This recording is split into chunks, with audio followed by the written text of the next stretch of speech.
South Africans imbi lanto yapha eSherwood kona sengathi ugovernment waseMalawi naye nje akayeke ukuhuqana nenyawo akhawuleze enze iplan. Andazi ke njoba kuthiwa ingathi kwayena ebecela kwa i-donations ezoba kuzo-deportwa aba bantu aba phofu bantu aba kusokubonakala ingathi bafuna ukuba nama-entitlement athile okongathi bafuna into yoba mabanikezwe ama-1 million ama-videos sidibele ama-videos abathi bafuna ama-1 million xa befika koMalawi. One must give money to any officials here.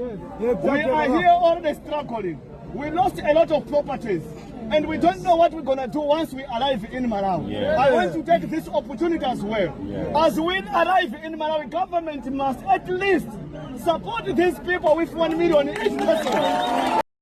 Abanye bathi hayi kutheni bona belandwa ngebhasi slowly lento yethi iGhana no Nigeria balandwe ngebhanoyi no brain bona kutheni beza abasafuni kwa ezo phofu ke government lowo okubonakala ngathi ebehambe ecela kwa i-donations akana kwa iplan yoba athini alanda abantu aba uzibuza basebefikile kwelacala bazaphila ngani bane demands abaziqhelile baqhela impilo yokudemand apha eSouth Africa ngapha ya kwa ilicimi nje kwa indlela yoba mabasuke apha nje kuyatonoswa kuyadiyo Jesu phofu ke izolo sidibene nevidiyo sobonakala ngathi nje bayastrike bestrike kunjalo ndavela kwabantu bakulandawo because lanto leyo bafethu that is not hygiene. I mean yenye yezinto sizikhalazelayo sizi South Africans into yoba man ukuba into enokwenza nendawo ezimdaka nani na so la nto seyisuka pha already abantu baseSherwood bese bephakamisa inhloko nabo into yoba na man abayithandi la nto yenziwa kwindawo yabo it's not hygiene. Ngapha bafethu inhlungu nje pha if you recall kwivideo yami khona lapho ndasho khona ndathi hey ibhlungu lanto because khona no mama pha abantwana nje baninzi bazela abantu bapha ngapha batetile ngapha baphusha izisu ngapha bathe qhiwa abanye abantu like ininzi into hayi bafethu already sebeqalile ukuba bazale khona pha.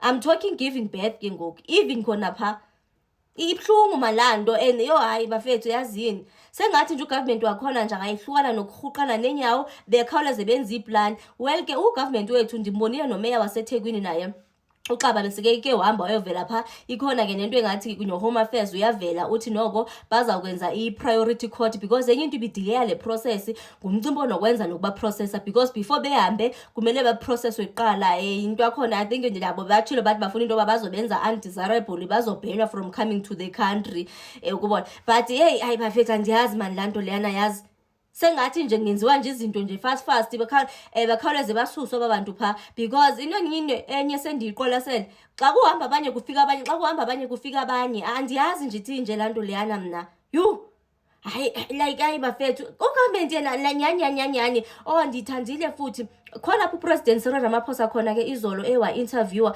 uthe sithi sekecicile into obugqibile yathi enye journalist hayi not so fast Mr President nyanyani belilindele into bakuze kuzawungenelela imarch for uba nibone le ngxaki esijongene nayo bafethu aba bantu abapha yonke uba nyazibona esivideo manje ndizidlala apha ngabantu abapha abantu baseMalawi bonke akubonakala into ba-undocumented bazi illegal foreign nationals apha ezweni like hayi bafethu nyanyanyanyani like ugovernment wethu yena bekecinga njani bebecinga into bazayize bayithini lento uyeva ke xa kethetha into bavele kusamele into aqoqe nje amagama because ungupresident but sengithanda into yoba no Ronald Lamula uministers bekwe-international relations uyabona noko baya bona ngomaluma pholisa ke but sekhona nje le language nyana nabo bayicula nje into yoba umuntu ozezweni lethu engekho legally criminal umgulukudu lonto leyo ayikho nje indlela futhi ebhetere eyokuyibeka but nje indlela sokwenziwa ngayo pha hayi ke ndizokwata futhi xa ngizadibana nevideos mina zabantu abazawufuna ukwenza ngongathi hayi lanto it's inhumane it's inhumane yona lanto epha hence ugovernment wakhona needs to step in very fast. It's very inhumane lanto eziwa pha but ke ngoku ningalinga nilibala into ba it's also inhumane into abantu bokufika aba especially ababolacala seNigeria abafike bayenze bantwaneni bethu njoba kungathi kubhlungu ngoku xa behlala phe esigangeni of which it is yona bafethu it's not lies lanto yenzeka pha njoba songathi kubhlungu xa behlala pha sinabafowethu sinabantwana bethu abahlala kuma-bridge abaphila nekule mpilo le in fact eyabo iwest because bakumele babone into babazalala bedleni bavuke bedleni noko abo ukudla basakufumana ababethu abakuma-bridge ndithetha ngonyawo bethu balala behleli noko aba bake balala ubabone noba balele ngendlela ukubone Yo hayi bafethu, hayi man, hayi. Ugovernment kanti yena bekhe icinge njani yonke lento, bebethini? Like yeyiphi le elicebo bebenalo xa bebethatha ezi zikhundla zokugavina izwe lethu, bebethi bazayenza njani yonke lento le? Yo hayi bafethu, odlile makayibona iplani okuyijikisa njani loo mali leyo, because right now uyabona ama-South Africans futhi nawo awasigobi. Ndithe xa ndibona futhi ukuthi wabayamatsha abantu basesherwood, ndaba nento ethi sekungathi banganqandwa ngespeed, because once ama-South Africans nawo adicide ukuphakama, yeyi bafethu angeke kube kuhle. So nje hayi andiyazi man, yo ilusizi man laa nto. But ke I don't expect people to be coming here bazoyibeka ngongathi that one is inhumane, as if le yenziwe ebantwaneni bethu yona ihumane. Like ndizibuza already into yoba okay ke balala sigangeni ne, well zikhona itente noko bona ukudla abanako mos bayakunikeza, but nje zikhona itente, but abanye balala kuma open space nje. Uzibuza uba xa kunganethi imvula kuza kwenzekani?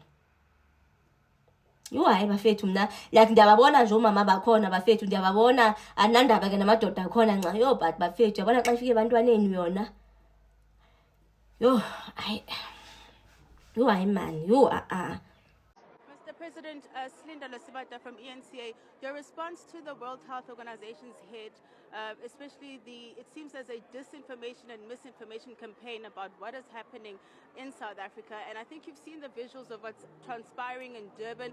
Are there conversations happening with the other countries in Africa, particularly Malawi, that seems to be struggling to repatriate their citizens? Yes, there's a lot of disinformation. A lot of disinformation that is aimed at tarnishing the image of South Africa. We have explained fully the challenge that we have of immigration in our country, and many other countries around the world, including our own continent, have their own challenges of immigration. The one thing that South Africans are not is xenophobic. South Africans are not xenophobic, and we are addressing their concerns.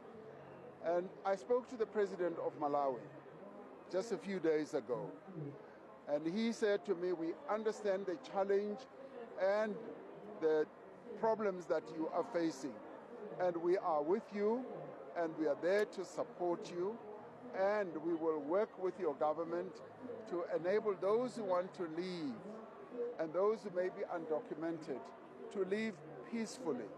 And that is a commitment I gave him. And I had a very good exchange with President Mutharika on the telephone. And we have also said that we are going to have time to meet. Now, my envoys are going to be leaving to various countries on the continent to deal specifically with the disinformation, with the position that government has taken on this issue. So we are addressing these issues, both the concerns of those who are outside our country and those who are inside our country. Thank you very much. Thanks, guys. Thank you. I have to run. No, you can't run just yet. Why did it have to take March and other groupings for you to actually start these interventions? I would argue you've lost the room, Mr. President. No, we have actually been doing a lot of work, changing our immigration laws and also empowering our immigration officials to address these specific issues. And of course, the challenge of immigration that we're facing is in the end an economic one, because those who come to our country are in the main economic migrants or refugees. So therefore, we want the whole region and the continent to address this issue together with us, so that we address the root cause of why people would leave their own country and come to what they see as an economic oasis. And so as we address these problems, we are making advances, and now we are getting more and more stronger as we address these problems. See you on the 30th? Where will you be on the 30th of June? Will you be in the country? I haven't checked my diary. Yes, I will be here, home. All right. Okay.